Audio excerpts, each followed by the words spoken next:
নমস্কার বন্ধুরা, আমি রাজীব দত্ত। রাজীব দত্ত ব্লগে আপনাদের স্বাগত। আর রাজীব দত্ত ব্লগ মানে হচ্ছে অন্যায়ের বিরুদ্ধে প্রতিবাদ, অন্যায়ের বিরুদ্ধে লড়াই। আপনারা সকলেই জানেন যে অত্যন্ত মর্মান্তিক ঘটনা ঘটেছে গত 19শে সেপ্টেম্বর। আমাদের দেশের নামী একজন সঙ্গীত শিল্পী জুবিন গার্গ, যিনি অসমিয়া, বাংলা এবং হিন্দি গানে তিনি প্রচুর গান করেছেন এবং তিনি অত্যন্ত বিখ্যাত নামী শিল্পী ছিলেন। যদিও মেঘালয়ে জন্ম, যদি বলেন তার কর্মক্ষেত্র কিন্তু আসাম এবং আসামেরই ছিলেন তিনি। আজকে তার শেষ অন্ত্যেষ্টিক্রিয়া হচ্ছে এবং আজ সকালেই তার মৃতদেহ আনা হয় দিল্লি, সিঙ্গাপুর থেকে দিল্লিতে এনে দিল্লি থেকে আনা হয়েছে, সকালে আনা হয় গৌহাটি এবং সেখানে গৌহাটির একটি স্টেডিয়ামে সেখানে রাখা হয়েছিল। সকাল 10টা থেকে সন্ধ্যে 7টা পর্যন্ত মৃতদেহ রাখা হয়েছিল এবং আমরা দেখেছি যখন এই মৃতদেহ যখন বিমানবন্দর থেকে যখন নিয়ে আসা হচ্ছিল, হাজার হাজার মানুষকে আমরা দেখেছি। সে সত্যি ভাবতে যে তিনি কতটা জনপ্রিয় ছিলেন এবং অত্যন্ত দুর্ভাগ্যজনক ঘটনা যে এরকম একজন মানুষ, জনপ্রিয় মানুষ, অতি অল্প বয়সে তিনি চলে গেলেন। কিন্তু চলে গেলেন না চলে যেতে বাধ্য করা হলো, সেই প্রশ্ন কিন্তু আজকে উঠেছে। আমি দেখবেন আমার থাম্বনেলও কিন্তু দিয়েছি এটা, যে এই মৃত্যুর রহস্যটা কি। আমি অসমের মুখ্যমন্ত্রী হিমন্ত বিশ্ব শর্মা তার মৃত্যু নিয়ে ইতিমধ্যেই কিন্তু সিআইডি তদন্তের নির্দেশ দিয়েছেন যে এই কি কারণে তিনি মারা গেছেন। সত্যি তাকে কি এখান থেকে নিয়ে যাওয়া হয়েছিল? এইরকম ঘটনা ঘটানো হবে, এটা কি পরিকল্পিত কিন্তু ষড়যন্ত্র, খুন করা হলো? এই সমস্ত অনেক প্রশ্ন কিন্তু উঠছে এবং দেখছি যে দাবি উঠেছে যে এই ঘটনার সিবিআই তদন্ত করাতে হবে।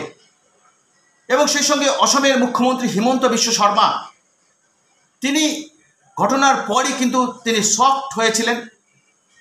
তিনি সিঙ্গাপুরে যিনি ভারতীয় হাইকমিশনার আছেন তার সঙ্গে তিনি কথা বলেন, তার কাছে আবেদন জানান যে সিঙ্গাপুরের পুলিশ যাতে ঠিকঠাক তদন্ত করে সেই বিষয়টাকে তাদের অবজারভেশন করার জন্য, সেই বিষয়টা তদারকি করার জন্য। এবং তিনি এখান থেকে যা সিআইডি তদন্ত করবে। এবং ইতিমধ্যেই যারা এই উদ্যোক্তা, নর্থ ইস্ট ফেস্টিভ্যালের যারা উদ্যোক্তা ছিলেন, শ্যামকান্ত মহন্ত, সিদ্ধার্থ শর্মা যিনি আমাদের জুবিন গার্গের ম্যানেজার ছিলেন, এবং অভিমন্যু তালুকদার, তাদের বিরুদ্ধে কিন্তু বহু অভিযোগ হয়েছে এবং সবথেকে বেশি অভিযোগ হয়েছে ব্যবসায়ী শ্যামকান্ত মহন্ত এবং সিদ্ধার্থ শর্মা যিনি ম্যানেজার, যিনি জুবিন গার্গের ম্যানেজার, তাদের বিরুদ্ধে আসামের বিভিন্ন থানায় অভিযোগ হয়েছে এবং কোথাও গাফিলতির অভিযোগ হয়েছে, কোথাও পরিকল্পিতভাবে খুন অভিযোগ হয়েছে, এরকম অভিযোগ হয়েছে। মানুষ চাইছে, আসামের মানুষ নয়, সারা ভারতবর্ষের মানুষ চাইছে কেন তার এইভাবে জীবন চলে গেল। কারণ যে প্রশ্নগুলো উত্তর নেই, যে এই জুবিন গার্গ তিনি গেলেন স্কুবি ড্রাইভিং করতে, সমুদ্রে নামলেন এবং সেটা কেন করা হলো? তিনি তো সাঁতার জানতেন না, আমরা যেটুকু জানছি। তাহলে তাকে কেন তাকে অ্যালাউ করা হলো? কারণ তার তো কিছু প্রোটোকল থাকে। তাকে নিয়ে যাওয়া হয়েছে, তাকে কেন সমুদ্রে নামতে দেওয়া হলো? এটা যেমন প্রশ্ন উঠছে। তাহলে কি সমুদ্রে এই স্কুবা ড্রাইভিং করতে গিয়ে মারা যায়নি? এখনো শোনা যাচ্ছে যে স্কুবা ড্রাইভিং করতে গিয়ে মারা যায়নি, মারা গেছে অন্য কারণ দেখানো, যেটা শোনা যাচ্ছে কানা বসে, যে অন্য কারণ বলা হচ্ছে। এবং এটাও শোনা যাচ্ছে যে মৃত্যুর 7 থেকে 8 ঘন্টা আগে, মৃত্যু হয়েছে 7 থেকে 8 ঘন্টা আগে, ঘোষণা করা হয়েছে অনেক 7-8 ঘন্টা পরে। কেন? অর্থাৎ বিষয়টাকে কেন লুকিয়ে যাওয়া হয়েছে, এমন প্রশ্ন কিন্তু উঠেছে, এমন প্রশ্নটা কিন্তু উঠছে, মানুষ জানতে চাইছে। তাই তদন্ত অত্যন্ত রহস্যজনক ঘটনা ঘটেছে।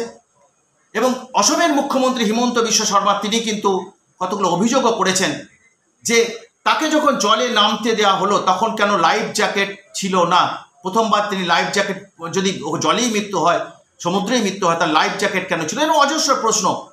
অর্থাৎ সমস্তটা কিন্তু একটা ধাঁধার মধ্যে রয়ে গেছে যে সে কীভাবে মারা গেল এবং সেখানে গাফিলতি না পরিকল্পিতভাবে তাকে এখানে কোনো ঈর্ষান্বিত হয়ে কোনো কাজ করানো হয়েছে। এই সমস্ত বিষয় যে মানুষ মানতে পারছেন না, যে এইভাবে হঠাৎ করে সমুদ্রে স্কুবা ড্রাইভিং করতে গিয়ে, যেটা তিনি জানেন না, সেরকম একটা অ্যাডভেঞ্চার স্পোর্টসে অংশগ্রহণ করে তিনি মারা গেলেন। কেন তাকে এই কাজটা করানো হলো? কারণ আমরা জানি যে একটা যখন কোনো ভিআইপি থাকেন তখন তাকে কিছু প্রোটোকল মানতে হয় এবং সে নিরাপত্তা কর্মীরা সেই প্রোটোকলের বাইরে কখনো তাকে যেতে দেন না। তাহলে এই প্রোটোকল ভাঙা হলো কেন? এই সমস্ত অনেক প্রশ্ন, জুবিনের মৃত্যু নিয়ে অনেক প্রশ্ন রয়েছে। আসামের মানুষ শুধু নয়, সারা ভারতবর্ষের মানুষ জানতে চাইছে কি কারণে এই ঘটনা ঘটল। এবং অসমের মুখ্যমন্ত্রী, আমি আবার বলি যে সিআইডি তদন্তের নির্দেশ দিয়েছেন। অসমের যে সমস্ত থানাতে অভিযোগ জমা পড়েছে সেই সমস্ত থানা অভিযোগগুলোকে এক জায়গায় করে সিআইডি তদন্তের নির্দেশ দিয়েছেন। কিন্তু দেখতে হবে যে সিআইডি তদন্ত থেকে যদি মানে এটাও চায় যে মানুষ চাইছে সিবিআই তদন্ত হোক, কারণ সিবিআইয়ের পক্ষে বাইরে গিয়ে অর্থাৎ এর তদন্তের পাঠও কিন্তু করতে হবে সিঙ্গাপুরে গিয়ে, এবং সেটা সিবিআইয়ের পক্ষেই সম্ভব। তাই মানুষ দাবি করছেন যে সিবিআইয়ের হাতে এই তদন্ত দেয়া হোক। যাই হোক, আমরা তুলে ধরলাম যে এই জট খুলতে হবে। আমি আবার বলি যে আমার থাম্বনেলে কিন্তু এটাই আছে যে অনেক প্রশ্নের উত্তর নেই। আমি দীর্ঘদিন ধরে ক্রাইম রিপোর্টিং করি, তা অনেক প্রশ্নের উত্তর মিলছে না। এবং কি কারণে, অর্থাৎ তার আগের যে রাত্রে যে নাইট পার্টি হয়েছিল সেই পার্টি নিয়েও কিন্তু অনেক রকম প্রশ্ন উঠছে। তাই সমস্ত প্রশ্নের উত্তর জানতে যে মনে হয় যে সিবিআই তদন্তের বা দরকার হলে অসম পুলিশ এবং সিবিআই যৌথভাবে তদন্ত দরকার।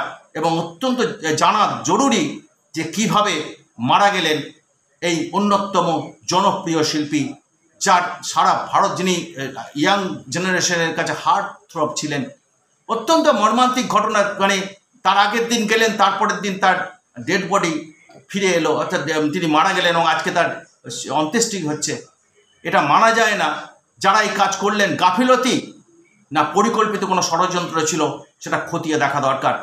তাই অসম সরকার, অসমের মুখ্যমন্ত্রী অত্যন্ত গুণী মানুষ, তিনি নিশ্চয়ই তিনিও চাইছেন যে সত্য উদ্ঘাটিত হোক। আমরাও চাইছি, সাধারণ মানুষও চাইছে এই সত্য উদ্ঘাটিত হোক। আশায় থাকবো যে কিভাবে মানে মারা গেলেন জুবিন গর্গ, সেটা সকলে জানতে পারবো। আপাতত এইটুকুই। সকলে ভালো থাকবেন। সেই সঙ্গে শেষ করার আগে সকলকে অনুরোধ করব আমার চ্যানেলটি লাইক, শেয়ার, কমেন্ট এবং সাবস্ক্রাইব করবেন এবং আমাকে এগিয়ে যেতে সাহায্য করবেন। ধন্যবাদ।